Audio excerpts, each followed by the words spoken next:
ወጣት ፎዚያውል የአዲስ አበባ ከተማ ነዋሪ ስትሆን ከዚህ በፊት ምንም ስራ አልነበራትም።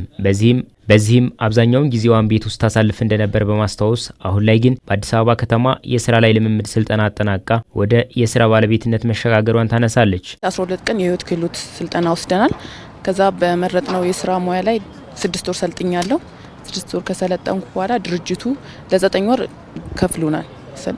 ድርጅቱ ደግሞ ከዛ በኋላ ቋሚ ሰራተኛ አድርጎን በመረጥነው ሙያ ጎበዝ ሰራተኛ ስለሆን ቋሚ አድርጎን እየከፈለን አሁን ላይ በቅጥር እንገኛለን። ወጣት ጽጌረዳ ጥላሁንም የስራ ላይ ልምምድ ስልጠና ተከታትላ የስራ ባለቤት ሆናለች። በቀጣይም አሁን ላይ ያላትን አቅም በማሳደግ የተሻለ ነገር እንደምትጠብቅ ትናገራለች። በኤሌክትሮኒክስ ነው ፊልድ መርጬ የገባሁት። ኤሌክትሮኒክስ አሁን ድርጅት ውስጥ ተቀጥሬ እየሰራሁ ነው። በፊት ስራ ከመስራታችን በፊት ከዚህ በፊት ምንም አይነት ስራ አልሰራም። ሰርቼም አላቅም፣ ልምዱም አልነበረኝም። ከስልጠና በኋላ ነው ወደዚህ ስራ የገባሁት።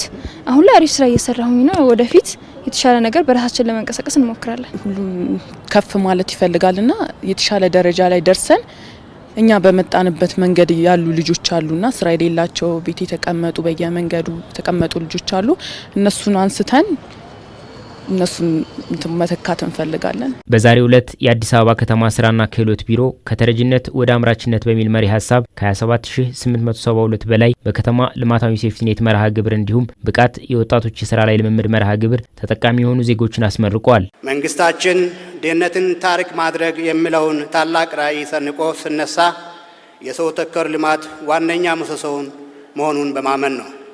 ይህ በ2018 ዓመተ ምህረት ሰብአዊ ድጋፍን በራስ አቅም ለማረጋገጥ የተያዘውን የመንግስት ቆራጥ ውሳኔ ተረጂነትንና ጥገኝነትን በማስቀረት ዜጎች በሀገር ግንባታ ላይ ንቁ ተሳታፊ እንዲሆኑ ለማድረግ ያለመ ነው። በምረቃ ስነ ስርዓቱ ላይ የተገኙት የአዲስ አበባ ከተማ ከንቲባ አዳነች አቤቤ ስራን ሳይንቁ ለውጤት የሚተጉ ዜጎችን እናበረታታለን ሲሉ አንስተዋል። ለችግር የተጋለጡ ወገኖቻችንን በመለየት ልዩ ትኩረት በመስጠት አምራችና ጤናማ ዜጋ ሆነው ከተረጂነት በመላቀቅ እየገነባን ላለነው የብልጽግና ጉዞ ስኬታማ ሆነው ስኬታማነትን እንዲጨምሩ በርካታ ጥረቶችን አድርጋ ውጤት እያስመዘገበች ነው። በከተማ ልማታዊ ሴፍቲኔት መርሃ ግብር በመጀመሪያው ምዕራፍ 415923 በሁለተኛው ምዕራፍ ደግሞ 107398 ተጠቃሚዎችን በማቀፍ ከድህነት ወለል በታች የሚገኙ ዜጎችን የኑሮ ሁኔታ መለወጥ ተችሏል።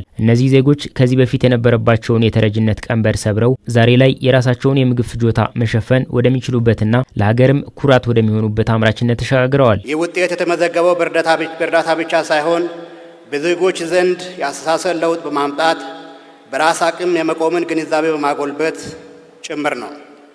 ዛሬ የምናስመርቃቸው 8852 የብቃት ወጣቶች የስራ ላይ ልምምድ ፕሮግራም ተጠቃሚ፣ በተጨማሪ የፋይናንስ ደግሞ 6640 የቤተሰብ ተወካዮች ወይም 19020 ተጠቃሚዎች የዚህ ሰብአዊ ድጋፍ ውጤቶች ናቸው። ይህም ተረጅነትን ዜሮ በማድረግ በምግብ ራስን የመቻል እንዲሁም የኢትዮጵያን ኢኮኖሚያዊ ሉዓላዊነት የማረጋገጥ አንዱ አካል ነው። ከዚህ ባለፈም ተጠቃሚዎች ከራሳቸው አልፈው ቤተሰቦቻቸውን ተጠቃሚ በማድረግ ለሌሎችም የስራ ዕድል የመፍጠር ትልቅ ስኬት አስመዝግበዋል።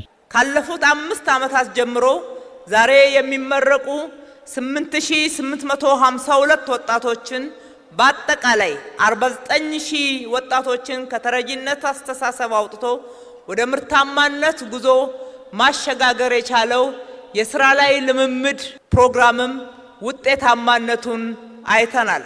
ዛሬ ባገኛችሁት እድል ተጠቅማችሁ በስራ ላይ ልምምድ አምራች፣ ብርቱ፣ ጠንካራ፣ ታታሪ ሰራተኛ መሆናችሁን በማሳየታችሁ ምክንያት ሁላችሁም የስራ እድል እንድታገኙ ልምምድ ያረጋችሁበት ካምፓኒዎች እናንተን ለመቅጠርና ከናንተ ጋር ለመስራት እጅግ በጣም የሚቀዳደሙበት መሆኑን ስናይ ደግሞ ምን ያክል ትጓን እንደሆናችሁ በድጋሜ ማረጋገጥ ችለናል። በቀጣይም ተጠቃሚዎች በስራ ላይ ልምምድና በሴፍቲኔት መርሃ ግብር የሽግግር ፕሮግራምን ውጤታማነት ዘላቂ እንዲያደርጉ ከንቲባው አሳስበዋል።